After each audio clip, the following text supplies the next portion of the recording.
그런데 류에는 단지 그것이 가장 쉬운 일이 아니라는 사실을 알 뿐이었다. 예를 들어 그가 책임을 맡고 있는 그 보조병원, 이제는 셋이 되었다. 보조병원을 이끌어 나가기란 쉬운 일이 아니었다.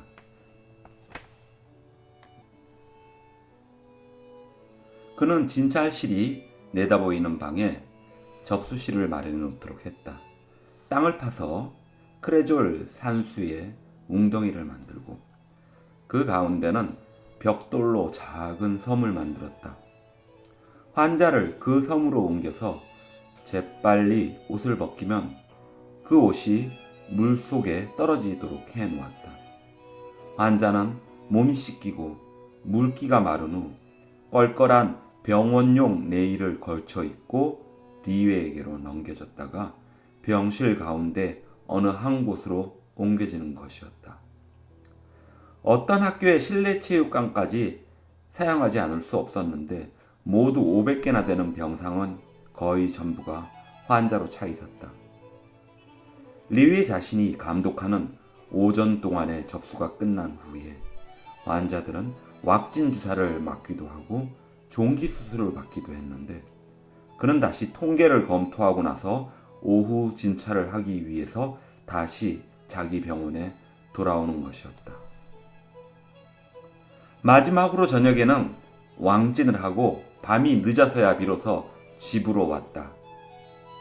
그 전날 밤 리웨의 어머니는 젊은 며느리의 전보를 아들에게 건네주다가 그의 손이 떨리고 있는 모습을 보았었다.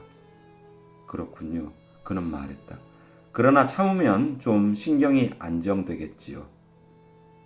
그는 튼튼하고 강인했다. 그리고 사실 아직은 지친 상태가 아니었다. 그러나 예컨대 왕진 같은 일은 참을 수 없을 정도로 괴로웠다. 전염성 열병이라고 진단을 내리는 것은 결과적으로 환자를 지체 없이 격리시키는 일로 귀착되었다. 바로 이때부터 추상과 곤란이 시작되는 것이다. 왜냐하면 환자의 가족들은 완치되거나 죽거나 할 때만 환자를 다시 만날 수 있다는 것을 알고 있었기 때문이다. 제발 의사 선생님, 타루가 묵고 있는 호텔에서 일하고 있는 객실 담당 한의 어머니인 로레 부인이 말했다. 도대체 그게 무슨 소용이란 말인가? 물론 의사는 치근한 마음이 들었다. 그러나 그렇다고 해서 그 누구에게도 도움이 되지는 못했다. 전화를 걸지 않으면 안 되게 돼 있었다. 곧 구급차의 사이렌이 울리는 것이다. 처음 얼마 동안 이웃 사람들은 문을 열고 내다보기도 했다.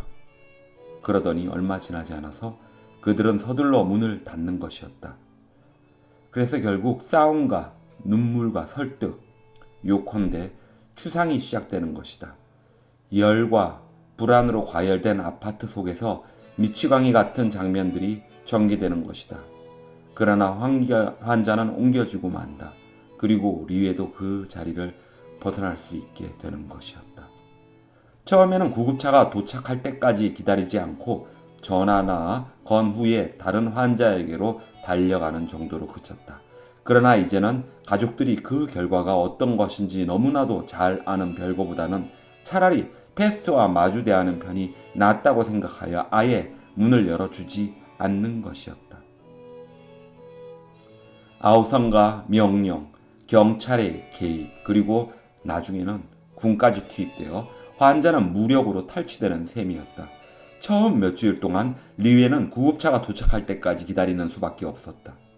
그 다음부터 의사가 회진할 때는 의뢰, 자원항 감독관이 한 사람 동행하기로 되어 있어서 리웨는 한 환자로부터 다른 환자로 달려갈 수 있게 되었다. 그러나 처음에는 매일 저녁이 그가 로레 부인의 집에 들어갔던 날의 저녁과 비슷했는데 부채와 조화로 장식된 조그만 아파트 방에 들어갔을 때 로레 부인은 일그러진 미소를 띠며 그에게 말했던 것이다. 저는 진심으로 이것이 모든 사람들이 말하는 열병이 아니길 바라요. 그래서 그는 침대 시트와 속옷을 들추고 배와 넓적다리 위에 있는 붉은 반점들과 임파선이 부은 모양을 말없이 들여다보았다. 어머니는 딸의 넓적다리를 들여다보고 있다가 감정을 억제하지 못하고 소리를 지르고 말았다.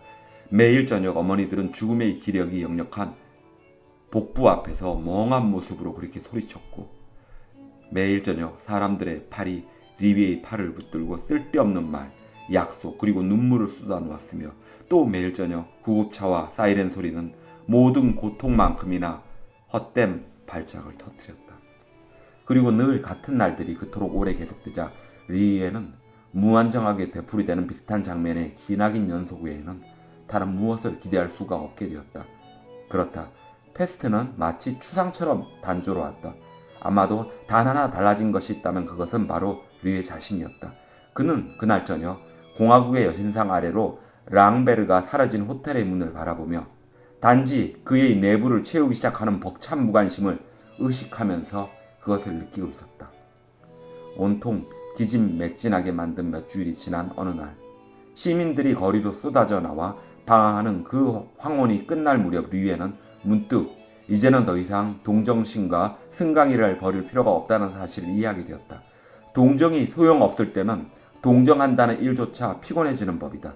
그리고 자기 마음이 서서히 폐쇄되어 간다는 의식 속에서 의사는 부수어지는 듯한 나날의 유일한 위안을 찾았다. 그는 자신의 일이 그로 인해 쉬워지리라는 사실을 알고 있었다. 그래서 그런 나날을 기뻐했다. 그를 새벽 2시에 맞이하면서 그의 어머니는 자신을 바라보는 아들의 공허한 눈길을 슬퍼했는데, 그때 그녀는 바로 리에가 받을 수 있는 유일한 위안을 한탄하는 것이었다. 추상에 대항하기 위해서는 다소 추상을 닮을 필요가 있다. 그러나 어떻게 그것이 랑베르에게 감지될 수 있었을까? 랑베르에게 있어서 추상이라는 것은 자신의 행복에 장애가 되는 모든 것이었다. 그리고 사실 리웨는 그 신문기자가 어떤 의미에서는 옳다는 것도 알고 있었다. 그러나 그는 또한 추상이라는 것이 행복보다도 더 강하게 나타날 수도 있는데, 그때만큼은 추상을 고려해야 한다는 것을 알고 있었다. 그것은 랑베르에게 필시 일어나고야 말았고, 리웨는 나중에 랑베르가 그에게 털어놓은 고백에 의해 자세히 그것을 알 수 있었다. 의사는 이렇게, 그것도 새로운 양태로 개개인의 행복과 패스트라는 추상과의 사이에서 오랫동안 우리 도시의 모든 생활을 지배했던 그 암울한 종류의 투쟁을 계속할 수 있었던 것이다.